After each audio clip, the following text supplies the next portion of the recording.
او یلبسکم شیعا، اللہ یا اوپر سے اللہ نے نبی اکرم صلی اللہ علیہ وسلم کو اختیار دیا تھا کہ تمہاری امت کے لوگ اگر خراب ہوں تو میں اوپر سے کوئی عذاب بھیجوں؟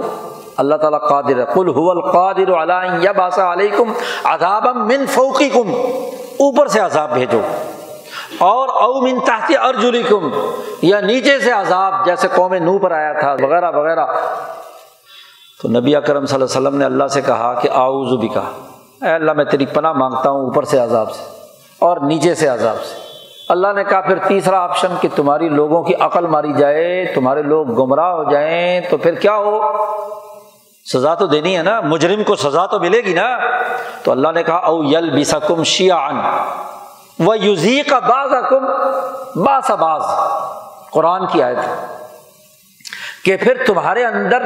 فرقے اور لڑائیاں ہو جائیں گی، اختلاف اور انتشار ہوگا، اور تم میں سے ہر آدمی دوسرے کے لیے تنگی کا باعث بنے گا۔ یذیق بعضکم باس بعض،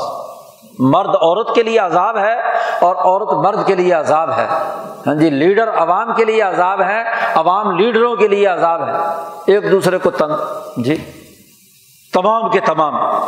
تو نبی اکرم صلی اللہ علیہ وسلم نے فرمایا کہ چلو ان دو عذابوں کے مقابلے میں یہ عذاب ذرا کم درجے کا ہے،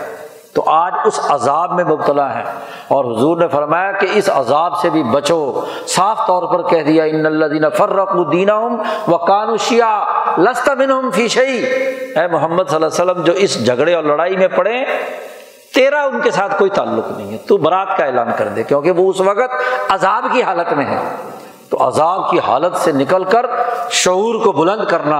دین کے سسٹم کو سمجھنا، اس کی ذمہ داریوں سے آگاہی حاصل کرنا، اور اس لڑائی کا حصہ نہ بننا جو فرقہ واریت کی بنیاد پر کیا ہے انسانیت کے اندر پیدا کیے گئے ہیں، کیونکہ دونوں طرف سرمایہ چلتا ہے، دونوں طرف سرمایہ دار ہے، دونوں طرف مفادات ہیں، دونوں طرف سرمایہ پرستی اور سیاست کے نام پر انسانوں کو گمراہ کرنے کا عمل ہے۔ لہذا تم لست منہم فی شیء، اے محمد صلی اللہ علیہ وسلم آپ کا ان کے ساتھ کوئی تعلق نہیں ہے۔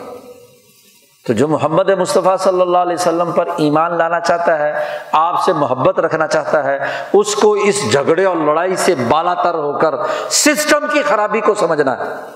کہ یہ سرمایہ داری نظام کی خرابی ہے جس نے یہ ایشو پیدا کیا ہے کہ جی ایک دن عورت کا، ہاں جی صرف 8 مارچ عورت کا، باقی جو 365 دن ہے وہ کیا ہوگا؟ وہ عورت کے حقوق نہیں ہے، صرف ایک دن جلسے جلوس کے لیے۔ بھائی روزانہ نکالو جب تک کہ عورت اور مرد کو حقوق نہیں ملتے۔ اس سرمایہ داری نظام نے، اس سرمایہ داری نظام کے خلاف کردار ادا کرو جس نے تمہارے حقوق سلب کر رکھے ہیں۔ جی ایک دن کا تماشا لگا کر اس کے بعد چپ کر کے بیٹھ گئے پورے سال، یہ عجیب تماشا ہے۔ سرمایہ داری نظام نے عجیب بھیانک کھیل کھیلا ہے ہر کام میں، ابا کا بھی ایک، اماں کا بھی ایک دن، عورت کا بھی ایک دن، مرد کا بھی ایک دن، باپ کا بھی ایک دن، محبت کا بھی ایک دن، باقی دن غائب ہے۔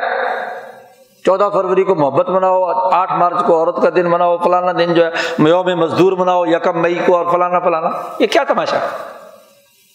365 دن مزدور کے ہیں، 365 دن عورت کے حقوق کے ہیں، 365 دن انسانی محبت کے ہیں۔ جی تو وہ سارے دن ختم کر کے ایک دن، یہ وہ تماشا ہے جو یہاں کا وہ ظلم کا نظام، اقوام متحدہ کا وہ ظالمانہ ہاں جی سسٹم جس نے سرمایہ داری نظام کے تحت ہمارے دماغوں کو جکڑ لیا ہے۔ جو محمد مصطفیٰ صلی اللہ علیہ وسلم سے تعلق رکھتا ہے اسے اس سے بالا تر ہو کر دین کے سسٹم کے تحت،